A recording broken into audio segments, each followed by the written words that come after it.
KSEE24 brings you a lifestyle show from people you know. Now, Central Valley Today. Right now, there's a crisis happening in the Central Valley. Criminals using people for profit through human trafficking.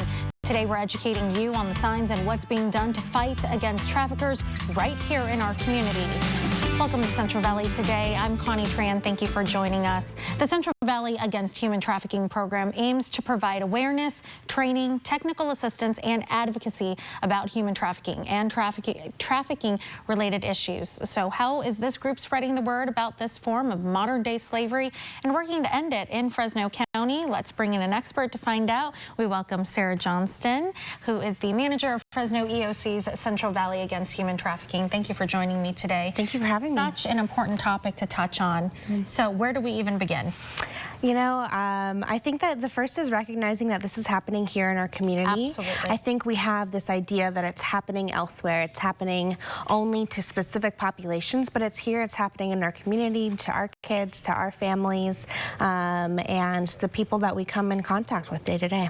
So how do you help spread the word that it is happening in our backyards? Yeah, so we do a couple of different things. Well, we focus on both assisting victims of trafficking and being that first responder to individuals that are being trafficked, but then also spreading awareness. And so what that looks like is talking within our community, doing training and technical assistance for other agencies that may come across victims of trafficking. So it could be social service agencies or other nonprofits. And we really work to bring that awareness so that other people can be aware and that they can connect survivors and victims to services that they need. So all of us on a daily basis, how can we spot someone who may be in the midst of human trafficking? That's a good question, because trafficking victims can look so different, especially when we're talking about labor trafficking or sex trafficking. In our agency, we serve both.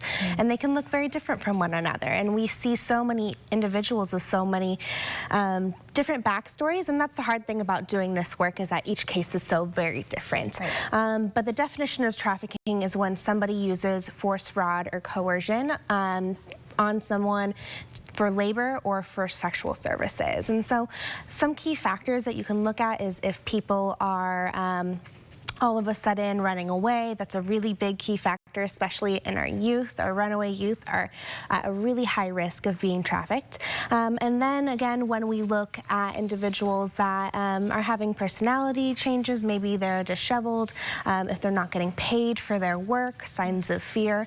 There's so many different factors that it could be. Is there a certain population that is perhaps more susceptible to, you know, human trafficking? When we talk about trafficking, we talk about vulnerabilities. Yes. And what it comes down to is, how is somebody vulnerable? And so, for instance, our homeless and runaway youth are in particular very vulnerable. Absolutely. They need a place to live, they need food, and so oftentimes they're offered sex in exchange for those things. And we call that survival sex, which is a really big way that individuals are coerced into trafficking instances. But somebody could be vulnerable because they're a foreign national. They may have been promised a job here in the United States. They would get paid a certain amount, but then they get here and that is not what is given to them, and they owe a debt to this person. They may not know the language, and they may not know even where they are, how to access help, what the laws here are that apply to them, that they actually do have rights within this country. So it just comes down to vulnerability and what that looks like for each person. Wow, so interesting. How prominent of an issue is this in Fresno County?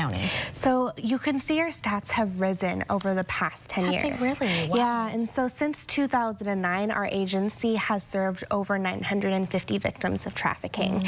And we've served about 200 every single year in the past 3 years, which has been a huge increase for us. And why do you think it's increasing? I think in part because there's a lot more players that are doing this work, and we're actually identifying individuals. It may not be that that more people are being victimized, but we're able to recognize it more, and we're able to connect those people to services.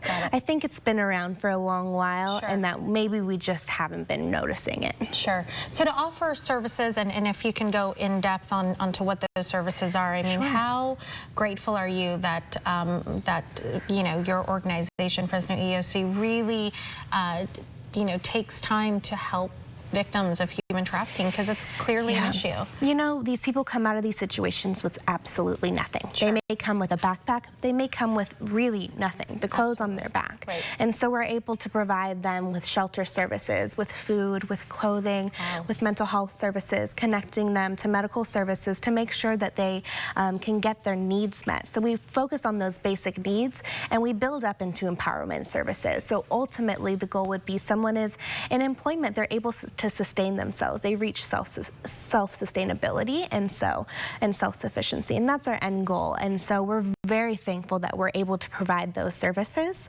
We actually were just awarded a new grant in this past month, specifically for minor victims of trafficking, and are able to expand our services for minor victims of trafficking and start creating support groups for minor victims, and then also for their parents, so that way they can understand what's happening with their child and provide that additional support to the family so that these vulnerabilities may not happen again. Excellent. I know we're showing some footage on air right now of your guys' conferences. Talk to me about that. Yes. So we have had 10 years of the Human Trafficking Conference here in Fresno. We're really excited to host our next one, the 11th annual conference. Excellent. And the date is going to be March 25th, 2020. Okay. We're so happy about that. It's going to be at the DoubleTree in Fresno. Great. People can find out more about that on our website. So FresnoEOC.org/CVHG. You can sign up for our newsletter and get all of those updates and get first dibs on tickets, because they do sell out quickly. Perfect. But it's a really great opportunity for individuals to be trained. It's not too expensive, and we want to be able to provide that training and that expertise to all individuals throughout the Valley. We recognize it's hard to get to LA and Sacramento and San Francisco for all of those different types of training, and we can provide that here. And so we're bringing in experts from the region to talk about all different forms of trafficking. So anyone that would be considered working in social services should come and be interested. Absolutely. Law enforcement, if you're just a concerned citizen, come and join us and learn more. Sarah, thank you very much. And that event is certainly one that it sounds like many people should go to. And it's, again, on March 25th. March 25th, 2020. Excellent. Thank you very much, Sarah, for all the information. It's definitely an important topic for everyone to pay attention to. Thank you. Thank you. All right, guys, don't change that channel. It is important to understand your elder